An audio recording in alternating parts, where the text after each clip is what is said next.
उधारी की समस्या प्रेजेंट टाइम में सबसे बड़ी समस्या माना गया है, क्योंकि जो उधारी ले लेता है एक बार तो बहुत देने का उसका जैसे लग रहा है कि मन ही नहीं करता। जिसके पास नहीं है, चलो उधार लिया है, उसके पास नहीं है तो वो तारीख पे तारीख या देता है तो चलता है, मगर जिसके पास रहता भी, आप जानते हो कि इसके पास पैसा है, अगर मांगने जाओ तो कहता है कल ले लेना, परसों ले लेना, 1 महीने बाद ले लेना।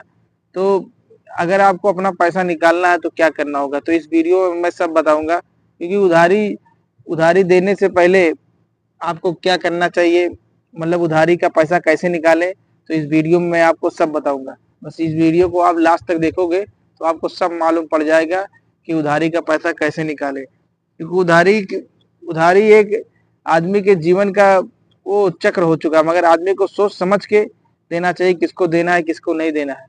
तो पहला पॉइंट ये है कि उधारी अगर आप दे दिए हो किसी को, वो पैसा आपको नहीं दे रहा है, अगर किसी के पास नहीं है तो जान लो कि इसके पास नहीं है, मांग रहा हो तो नहीं दे रहा हो तो उसका छोड़ दो। आप जान रहे हो कि बहुत से ऐसे होते हैं जो जिद्दी टाइप होते हैं, समझ लो एकदम शर्म नहीं है उनके अंदर, उनके पास पैसा रह के भी आप मांगोगे तो बोलेंगे नहीं है। ऐसे लोगों के बारे में तो आप उनसे क्या करिए, तो पहले तो आप ये करिए कि उनके पास जाइए, बोलिए भाई पैसा दे दे। अगर उनको पैसा इकट्ठे मान लीजिए 30,000 आपसे लिया है, उनको एक साथ 30,000 नहीं दे सकता तो भाई चल 5,000 करके दे दे। तो ऐसे करके आप कम करके आप उससे ले सकते हैं, उससे ले सकते हैं किस्त बांध के, 5,000 करके दे, तेरा आसान रहेगा। अच्छा इंसान होगा तो जल्दी दे देगा, नहीं तो फिर वही करेगा, दौड़ाएगा। तो ये आपको अच्छा है कि भाई चल किस्त बांध दे, इसमें किस्त बांध देगा जल्दी जल्दी, तेरा तेरा भी आसान हो जाएगा, मेरा भी आसान हो जाएगा। तो ऐसे में आपका कर्जा भी खत्म हो जाएगा, मेरी जरूरत भी पूरी हो जाएगी, मेरा भी कर्जा लौट जाएगा, वापस हो जाएगा।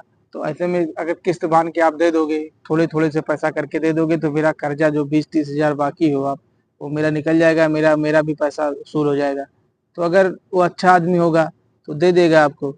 और दूसरा दूसरा पॉइंट ये है कि अगर वो नहीं देता है आपको, किस्त में भी नहीं देता है, तो आपको अगर किस्त में नहीं देता तो आपको करना क्या है, आपको उसके बार बार जो उसके पहचान वाले हैं उसके सामने जाके उससे मांगो, भाई मेरा पैसा कब देगा, भाई पैसा बहुत जरूरी है, पैसा दो। क्योंकि अपनी मुसीबत गिन, कर्जा देने के बाद भी अपनी मुसीबत गिनानी पड़ती है, भाई मेरा पैसा कब देगा, मेरा पैसा दे दे, कितना बाकी है, 30,000 बाकी है, दे दे भाई, कब देगा। तो जब आप सबके सामने उससे मांगोगे, बार बार मांगोगे, तो खुद शर्मा के आपको कैसा सोचेगा कि अब ये मेरी बेइज्जती कर रहा है, और मेरी इज्जत इन लोगों में है, और मेरी इज्जत अब उछलेगी, ये मेरी इज्जत पूरा वो कर रहा है। तो ऐसे में आपको ये पैसा दे सकता है एकदम आपको। अगर ये आइडिया भी ना काम आए तो तीसरा पॉइंट है कि आप उसके घर पे जाओ,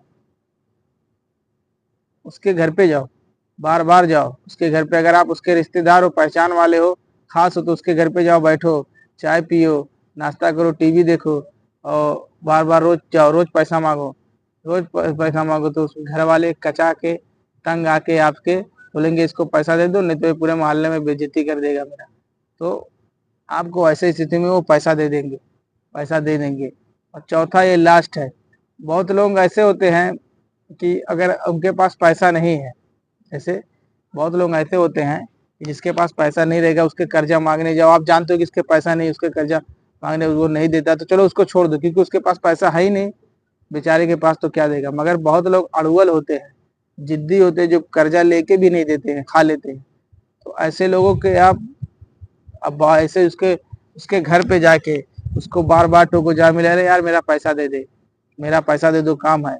या उसके घर पे जाके बार बार उसके घर पे जाओ, या फिर वो कहीं भी मिले तो उसको टोके, अरे यार मेरा पैसा दे। क्या पैसा बजाए उसको, जो उसके पहचान वाले खास खास है उसको, उससे कहो कि पैसा रखा है, इसके पास बहुत पैसा है, ये पैसा नहीं दे रहा है। तो आप ऐसा अगर करोगे तो आपका पैसा आपको मिल जाएगा। तो अगर आपको ये वीडियो अच्छी लगे तो सब्सक्राइब लाइक जरूर कर देना, कमेंट भी करना।